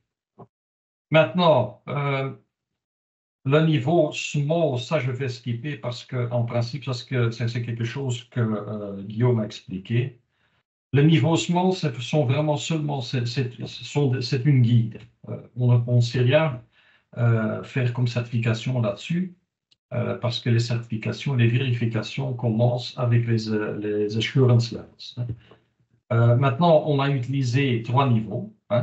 On a utilisé des niveaux qui sont un peu comparables avec le Cyber Security Act. La basique sont des mesures de sécurité standard pour toutes les organisations, en utilisant une technologie et des processus qui sont disponibles partout, et dans beaucoup de cas, ils sont non payants. Et c'est pour des risques de cyber qui sont connus, qui sont assez fréquents. Phishing, par exemple, c'est quelque chose qui se trouve déjà au niveau basique. Important, c'est pour des cyberattaques qui sont des cyberattaques ciblées et par des acteurs disposant de compétences et de ressources communes. Et finalement, on a un niveau essentiel. Ce sont des attaques qui sont aussi assez ciblées, mais par des acteurs qui ont vraiment des compétences et des ressources qui sont quand même étendues. Et parfois, elles sont des États qui jouent ici un rôle important. Je ne vais pas donner de nom d'État, mais vous les connaissez vous-même, j'espère. Maintenant, une des grandes questions sur le Cyber Fundamentals Framework était la proportionnalité. Est-ce que c'est proportionnel? Oui, c'est proportionnel. C'est une demande d'ailleurs, demande aussi par le NIS2. Vous devez aussi savoir que Cyber Fundamentals, au début, n'était même pas créé pour le NIS2. On a récupéré dans le NIS2, mais au début, on n'a pas créé ça pour le NIS2. Mais toutefois, c'est très bien utilisable dans cette législation. Et c'est très bien proportionné parce que, primo, on utilise les niveaux d'assurance. Les niveaux d'assurance qui sont basés sur le risque cyber. Un deuxième élément, ce sont l'intégration des attaques réelles, qui sont ensuite traduites dans des mesures clés, de key measures. Et enfin, une évaluation qui est basée sur la maturité. Ce principe de maturité est intégré à la fois au sein du niveau d'assurance et entre les niveaux d'assurance eux-mêmes. Les mesures clés jouent un rôle crucial dans ceci. Mais là, je vais expliquer un peu plus tard. Maintenant, comme j'ai dit, le niveau de risque, c'est important. Le risk assessment là-dedans est très important. Donc, on a un outil qui se trouve sur notre site web qui vous donne un default risk assessment. Ça veut dire quoi? Il y a 3 niveaux Cyber Fundamentals, le Basic, Important et Essential. On a utilisé toutes les ressources possibles que nous avons, et ce sont quand même des ressources assez étendues, pour donner ce template. Donc, vous pouvez trouver là-dedans le template pour chaque secteur qui a été identifié dans l'annexe 1 et annexe 2 dans la législation. Et là, vous pouvez voir c'est quel niveau de siphon vous devez utiliser. Et ici, par exemple, c'est Energy, c'est presque c'est standard, c'est Siphon Level Essential. Mais il y a une possibilité que par exemple, vous êtes essential théoriquement, mais que les exigences essential ne sont pas possibles pour vous pour l'appliquer. Il y a des exemples, il y a des entités qui sont dans le secteur énergie, mais qui ne font que, disons, un type de travail qui n'a qu'une supervision. Donc, il y a 10 personnes avec des laptops qui supervisent un réseau. D'accord, ils sont essentiels, mais c'est assez difficile de vraiment utiliser de vraiment implémenter toutes les exigences essentielles. Pour cela, on peut, je ne peux pas utiliser le mot jouer, mais quand même, on peut adapter ce qu'on a mis dans ce tableau. Et comme ça, vous pouvez, dans certains cas, descendre du siphon level essential vers, par exemple, important. La législation a prévu cette possibilité. C'est pour ça que aussi là-dedans, il y a une proportionnalité.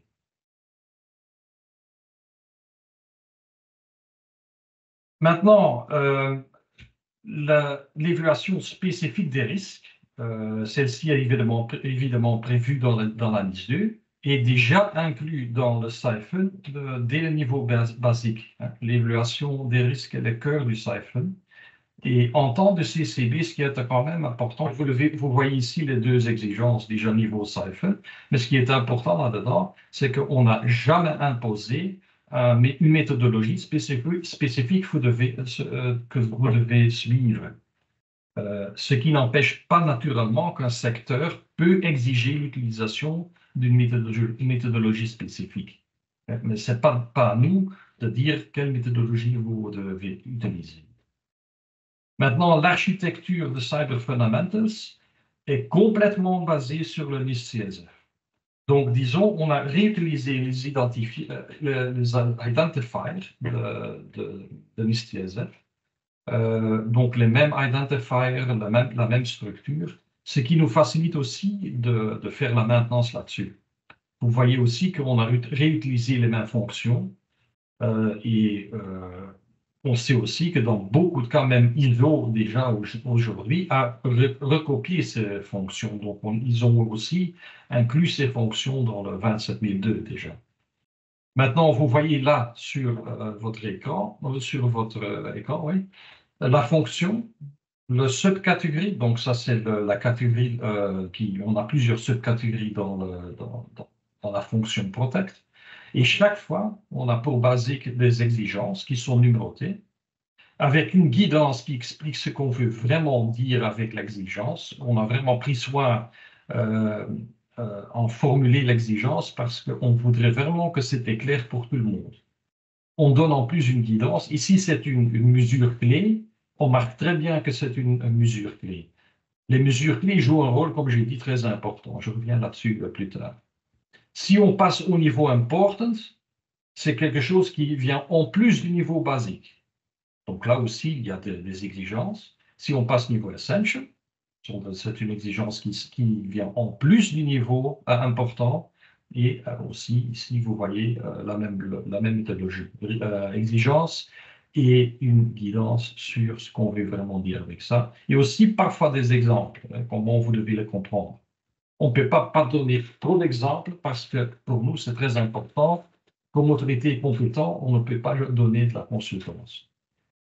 Parce qu'on sait que pour beaucoup de CISO, c'est important en avoir disons, un mapping avec leur framework qu'ils utilisent déjà. Il y a pas mal d'entités qui sont déjà 27001, des entités qui utilisent le 6, des entités qui sont dans l'OT.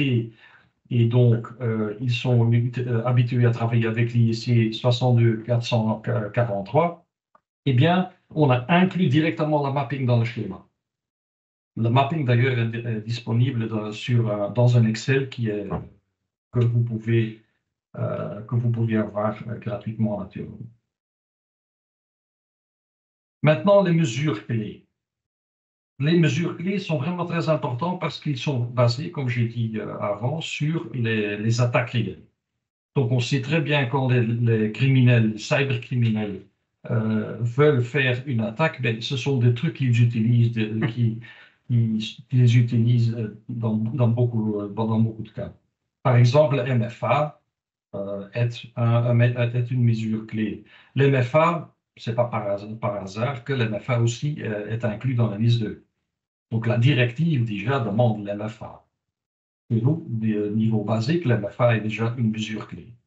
Vous voyez là 10 mesures clés, mais c'est un résumé, ce n'est pas exactement ce qui est dans le schéma, mais il y a 29 mesures clés en total, 13 sur le niveau basique, 8 sur le niveau important et 8 sur le niveau essential.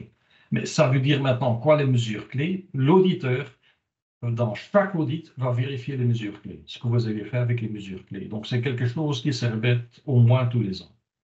Donc ça, c'est important parce qu'on sait très bien quand on veut protéger nos entités, eh bien, c'est vraiment là, ça c'est la base.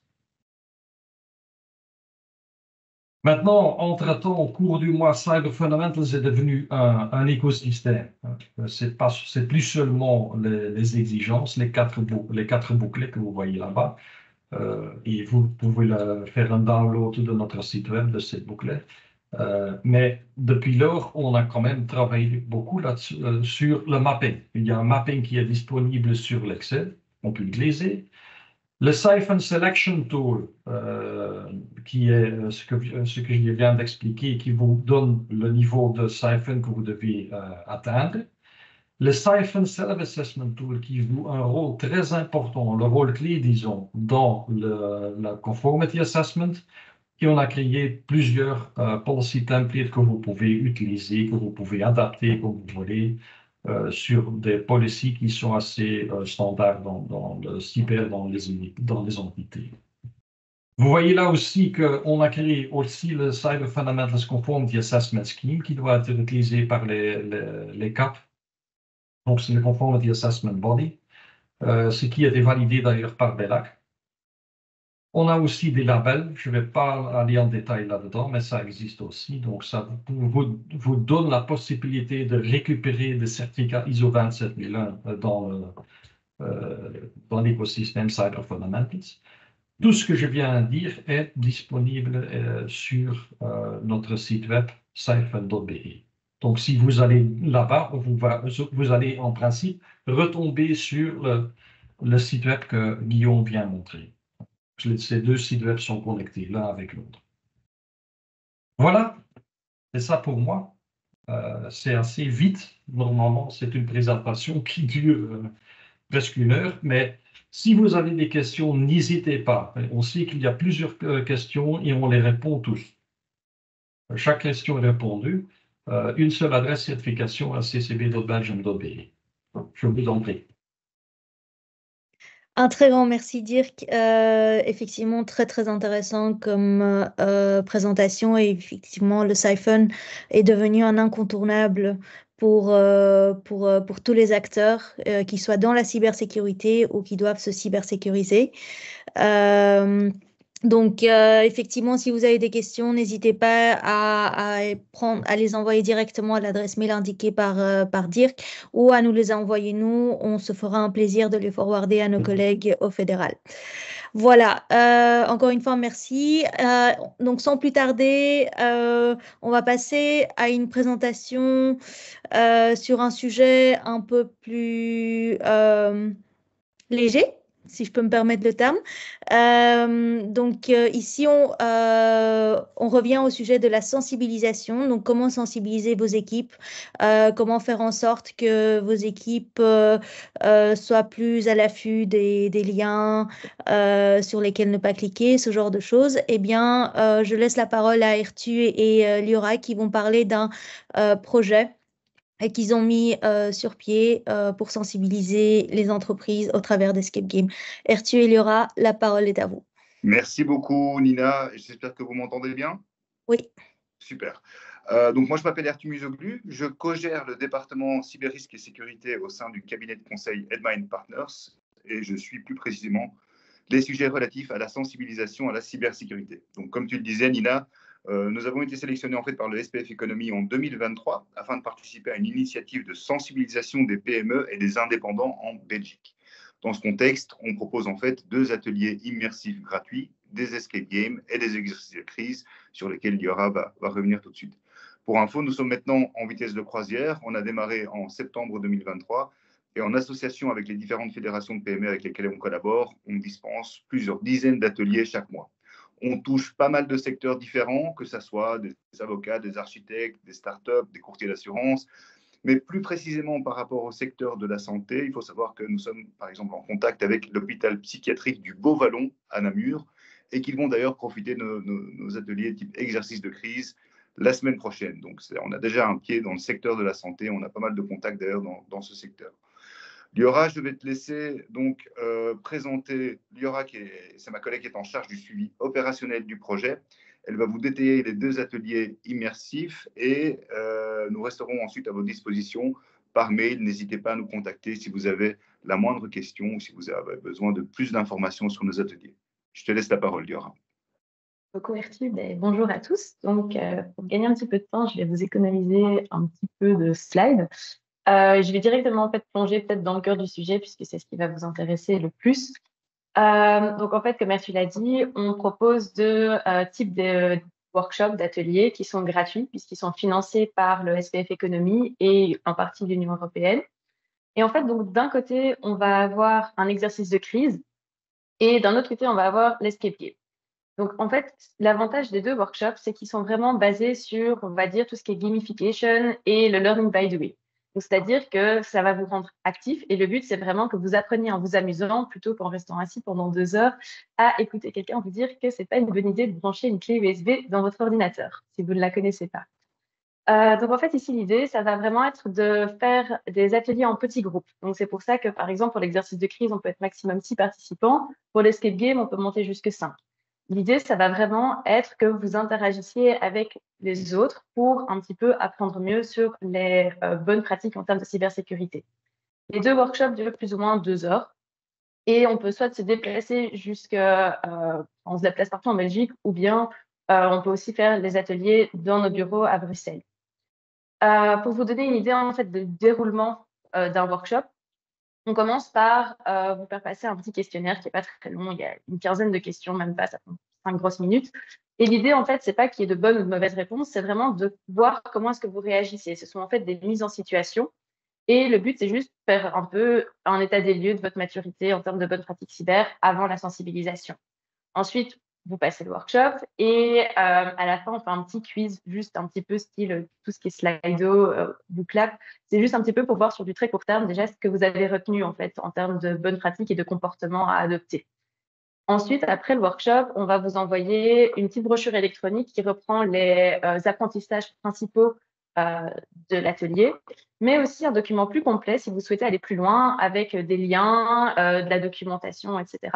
Et une petite checklist que vous pouvez un peu regarder pour voir si vous avez déjà beaucoup de choses en place ou non dans votre entreprise.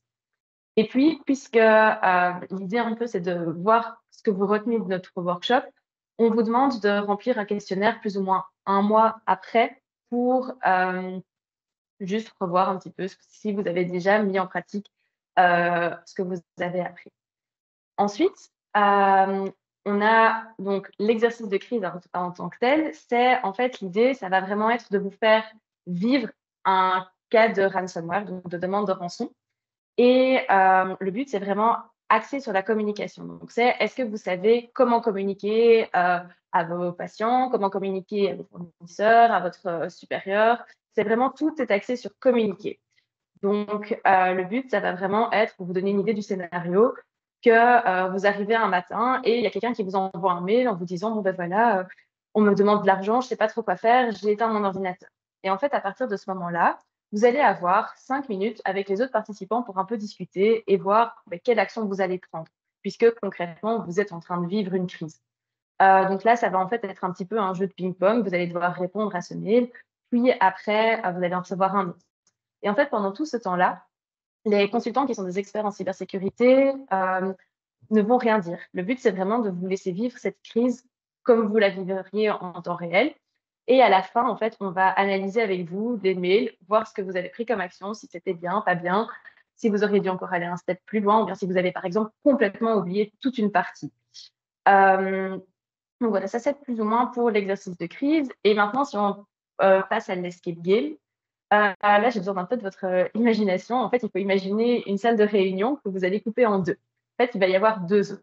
Dans la première zone, vous devez essayer de ne pas tomber dans les pièges d'une cyberattaque, donc toutes les tentatives de phishing, de scam, etc. Et dans la deuxième zone, là, vous allez jouer le hacker et vous allez devoir essayer en fait de voler les données de quelqu'un pour créer un faux site, à travers un faux site. Donc en fait, dans la première zone et la deuxième zone, les deux sont liés par le même scénario. C'est juste l'envers et les deux facettes d'une même pièce. Donc dans la première zone, en fait, vous jouez le N-1 le N-1 d'une entreprise et votre patron en fait est parti et vous demande de retrouver absolument un document dans son bureau. Mais comme c'est un document assez confidentiel, il ne l'a pas laissé tel quel et il vous a laissé quelques indices. En fait, à partir de là, donc, vous allez à chaque fois devoir retrouver 3 indices et chaque indice est sur une bonne pratique de cybersécurité. Et donc, comme je le disais, on voit du phishing, on voit aussi du scam, on voit tout ce qui est données sensibles et aussi tout ce qui est dispositifs comme des clés USB, des disques durs externes, etc. Ensuite, dans l'autre zone, là, du coup, l'idée, c'est de incarner un hacker pour justement comprendre quels sont leurs stratagèmes et comment eux réfléchissent et quelles sont pour eux des données importantes. Donc, l'idée, ça va être de créer un faux site pour vous montrer aussi qu'un créer un faux site, ça prend littéralement 10 minutes si on a les bons outils et de vous montrer que ce que vous postez sur les réseaux sociaux, ça a son importance et qu'il faut faire attention à tout ça. Je vous rassure tout de suite, c'est pas très compliqué. On a un super document en step by step qui vous aide si jamais vous êtes un peu moins familier avec tout ce qui est créer un faux site. Et de toute manière, nos consultants sont là pour vous épauler au cas où. Donc voilà, ça c'était un petit peu pour les deux workshops. Et j'ai préparé un petit QR code si jamais ça vous intéresse et que vous souhaiteriez avoir un peu plus d'informations. Voilà, merci beaucoup pour votre attention. Merci Merci beaucoup. beaucoup, Liora. Et je me permets de préciser que ce QR code est propre aussi, comme tu le disais pour le tien, Nina. Merci, c'est très rassurant à entendre, effectivement.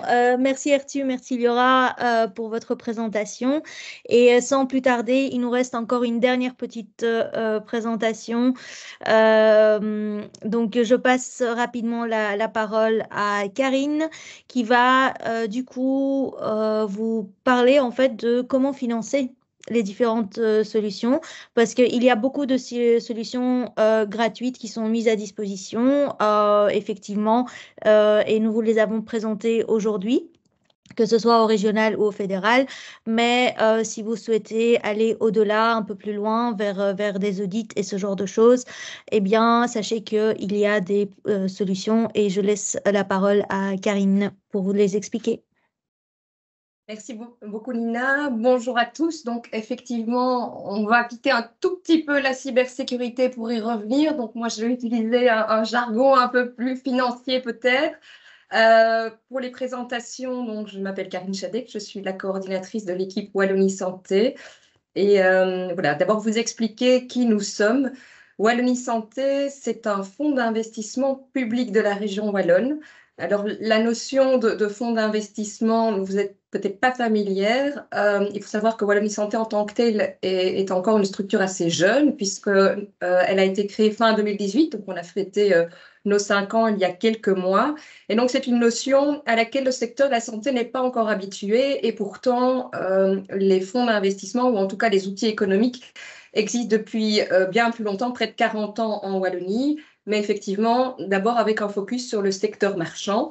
Et leur mission, c'est vraiment d'accompagner les investissements, les créations d'entreprises, le soutien à l'emploi dans tout le secteur marchand. Ici, la logique est un petit peu la même, mais adaptée bien sûr aux spécificités du secteur de la santé.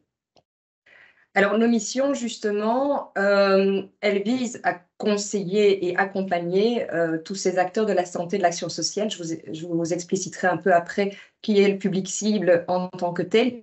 Les accompagner dans leurs projets d'investissement. Alors, quand on parle santé, on sait qu'il y a énormément d'enjeux. Alors, ils sont aujourd'hui beaucoup au niveau du personnel, mais ils sont aussi en termes d'investissement, d'infrastructures, donc la construction de nouveaux bâtiments, des extensions, des rénovations. Il y a énormément de besoins de financement et c'est un petit peu finalement la motivation pour avoir créé cet outil. C'est finalement diversifier les sources de financement et de permettre de venir compléter des interventions des acteurs bancaires pour les projets qui le nécessitent, puisqu'on va pouvoir intervenir notamment avec des outils différents aux côtés de ces partenaires bancaires. Alors, bien sûr, accompagner aussi la transformation du paysage des soins de santé. Donc, on va être attentif aux nouveaux besoins qui émergent dans le secteur, aux nouveaux modes de prise en charge, puisque c'est là aussi qu'il y aura des besoins de création et d'investissement complémentaires. Et on est un outil économique wallon, ça veut dire que derrière ça, notre mission, c'est aussi de garantir l'emploi et de permettre son développement en Wallonie. Alors, au niveau de notre public cible, je parle d'acteurs de la santé et de l'action sociale. Concrètement, on va retrouver essentiellement tous les établissements de soins de seconde ligne, donc les établissements résidentiels, les hôpitaux, tout ce qui est secteur pour les personnes âgées, que ce soit les maisons de repos, les résidences-services, tout le secteur du handicap, mais également les services et centres en santé mentale. Et puis, on s'est étendu petit à petit également à la première ligne, puisqu'il y a beaucoup de besoins également de création de maisons médicales. Pas mal de centres multidisciplinaires, de polycliniques émergent également. Et nous sommes présents dans un secteur un petit peu différent, qui sont les infrastructures en matière, dans le secteur des sciences du vivant. Vous avez peut-être déjà entendu parler du Legia Park. Donc là, on est dans le life science, mais donc également, on intervient dans le financement de ce type d'infrastructure. Donc, vous voyez que le scope, il est clairement ciblé en termes de secteur. Par contre, en termes de taille de structures auxquelles on s'adresse, c'est extrêmement variable puisqu'on peut avoir des hôpitaux avec plusieurs milliers de personnes et à l'inverse, des structures avec quelques lits et quelques personnes. Alors, notre secteur, donc, c'est clairement Wallonie Santé, l'Audi. Donc, ce sont tous les établissements dont le siège d'exploitation est situé en Wallonie. Alors, on est donc un acteur, un outil qui est vraiment spécialisé puisqu'on a un seul secteur. C'est ce qui nous permet également de nous former et de suivre de très près toute l'évolution de ce secteur, que ce soit au niveau des normes. Et donc, on a deux partenaires ici, les fédérations UNESA et SENTA, avec lesquels on essaye d'être un maximum en contact. On veille évidemment à bien suivre les évolutions pour être en permanence informés, bien informés et potentiellement aussi adapter nos modes d'intervention aux besoins du secteur. Donc, le réseau est très, très important pour nous. Alors, au niveau des modes d'intervention, on essaye d'être un petit peu un guichet unique. Bien sûr, on intervient en financement. Quand on parle de financement ici, on parle plutôt de prêts. Donc, on sait que le secteur perçoit d'autres modes de financement qui peuvent être des subsides ou des subventions. Donc ici, on est plutôt sur le volet crédit. Mais à côté de ce financement, on intervient également dans l'accompagnement. Ça peut être, par exemple, aider à l'élaboration du plan financier. Ça peut être aider dans l'élaboration et l'identification d'un nouveau projet. Et on veille également à informer et à sensibiliser les différents établissements avec lesquels on travaille. Alors, donc, ça signifie en termes de mode d'intervention, on va retrouver tout le volet financement des investissements. Je vais vous épargner les considérations trop techniques. Je pense que c'est surtout de comprendre ce que l'on peut faire plutôt que vraiment le type d'outils en particulier. Je serai bien sûr à votre disposition si vous avez des questions. Mais donc, sachez qu'on peut intervenir en prêt, on peut éventuellement intervenir en capital. J'insiste sur le éventuellement parce que le secteur de la santé, souvent ce sont des ASBL, c'est du secteur public, donc on n'intervient pas en capital dans ce cas-là, mais donc c'est une solution qui existe. On peut également intervenir en garantie directement en faveur des banques. Je ne vais pas détailler l'ensemble de ces possibilités. Je vais juste revenir sur certaines modalités des prêts et tout le volet accompagnement que je viens déjà d'évoquer, donc qui sont des possibilités de suivi à notre niveau. Alors, sachez que notre mode d'intervention habituel, c'est vraiment d'être aux côtés des partenaires privés classiques, donc essentiellement sans doute les banques. Et lorsque un établissement de soins, un acteur de la santé recherche un financement pour son investissement, il peut s'adresser auprès de son banquier, il peut s'adresser également à nous, ou c'est la banque qui va s'adresser à nous pour compléter finalement le financement. On peut le faire en partageant, enfin avec un prêt classique, mais évidemment, l'intérêt pour la banque, c'est de venir chercher chez nous des produits qui ne sont pas disponibles auprès de la banque, par exemple des prêts subordonnés. Je ne vais peut-être pas non plus détailler cette notion, mais sachez que c'est vraiment cette complémentarité entre des interventions par le secteur bancaire et par Wallonie Santé qui sont recherchées. Et donc, j'ai parlé beaucoup d'infrastructures. C'est le cœur de notre mission, c'est la raison première de la création du fonds.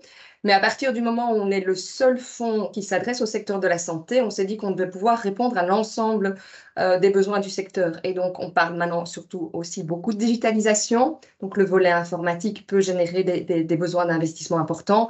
Il y a bien sûr aussi de l'équipement. Et puis, à certains moments, on a plus des besoins de trésorerie. Et donc, on a étendu nos modes d'intervention pour répondre à l'ensemble de ces besoins. Ça, c'est notre mode d'intervention général, donc aux côtés des banques.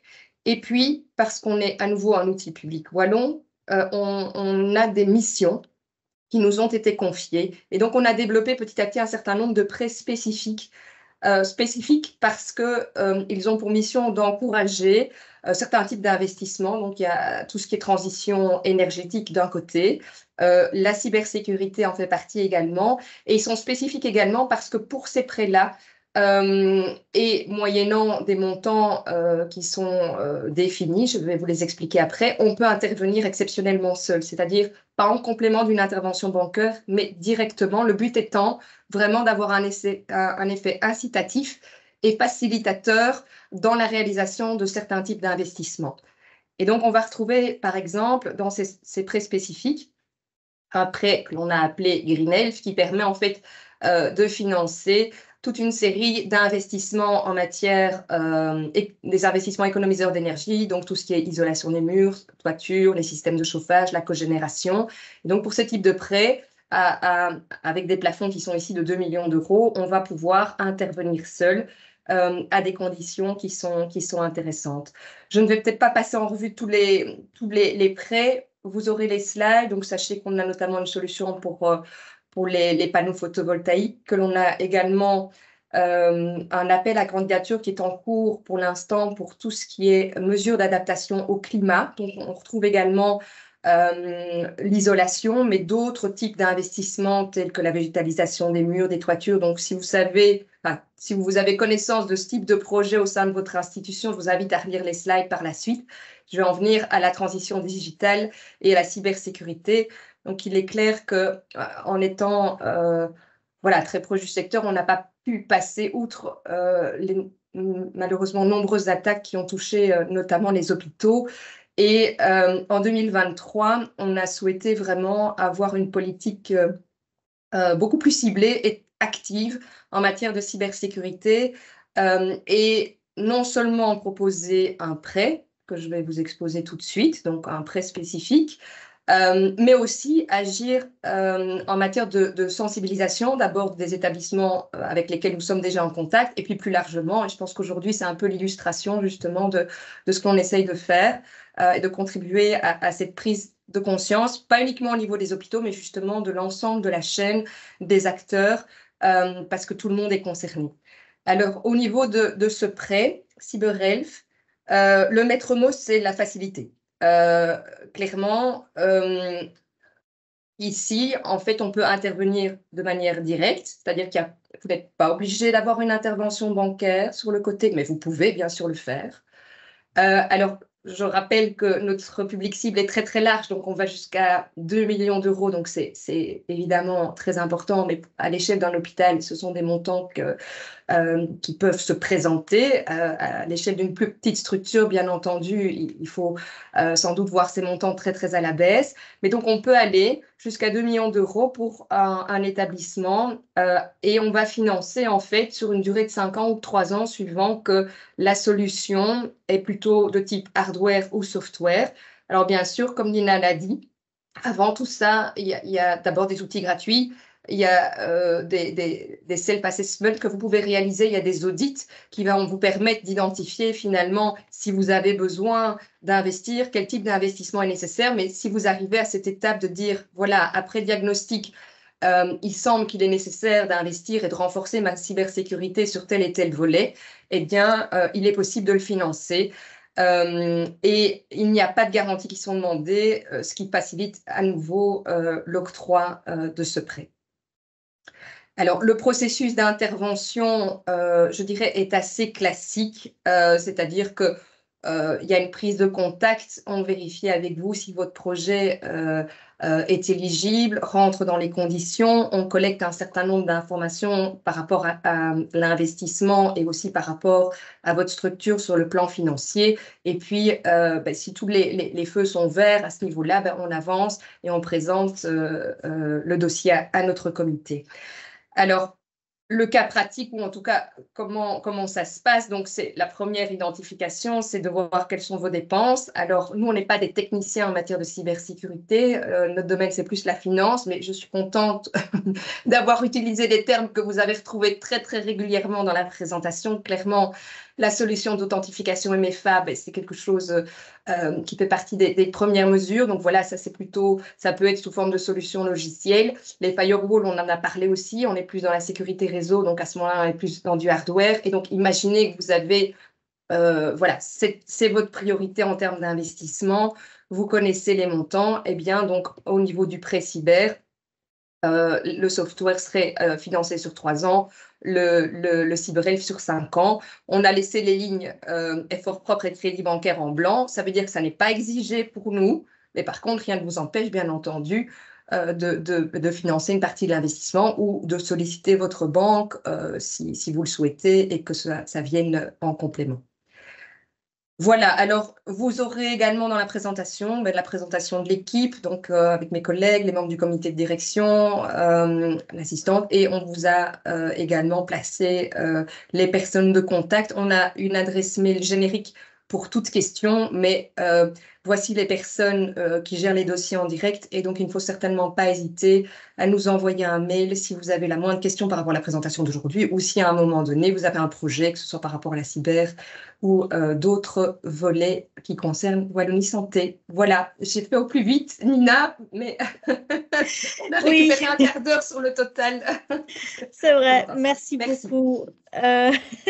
Merci beaucoup, Karine, effectivement. Allez, juste peut-être une question rapidement de la part de Raphaël Chevalier. Y a-t-il une équivalence des prêts disponibles en Wallonie dans la région de Bruxelles? Alors, malheureusement, non. C'est donc le fonds d'investissement wallon est le seul. Donc, il n'y a pas d'équivalent en Flandre, il n'y a pas d'équivalent sur Bruxelles. D'accord. Voilà, très bien. Écoutez, un énorme merci à nos orateurs et présentateurs, et je réalise aussi l'effort monstrueux que vous avez tous fait pour aller rapidement et rester dans les temps, donc ou éviter de trop déborder. Nous nous excusons encore une fois du retard en commençant la réunion dû à des problèmes techniques. Mais voilà, un très grand merci à tous de vous être connectés. Je rappelle à nouveau, donc, le secteur de la santé est vraiment l'une de nos plus grandes priorités, et donc nous allons continuer à travailler avec nos partenaires. Donc chez CyberOne, nous allons continuer à travailler avec UNESA, Santéa et Wallonie Santé pour vous proposer des solutions. Et donc, en mentionnant le secteur de la santé, nous voulons dire évidemment pas que les hôpitaux, mais évidemment toutes les structures qui travaillent dans ce secteur-là. Nous restons à disposition pour toute question que vous auriez par la suite. Donc, n'hésitez pas à nous contacter. Et puis, et puis restez à l'affût pour ce qui va venir dans les semaines qui viennent. Donc, nous sommes en train de préparer de belles choses. Sur ce, je ne vous garde pas plus longtemps. Merci encore à tous et très bonne fin de journée.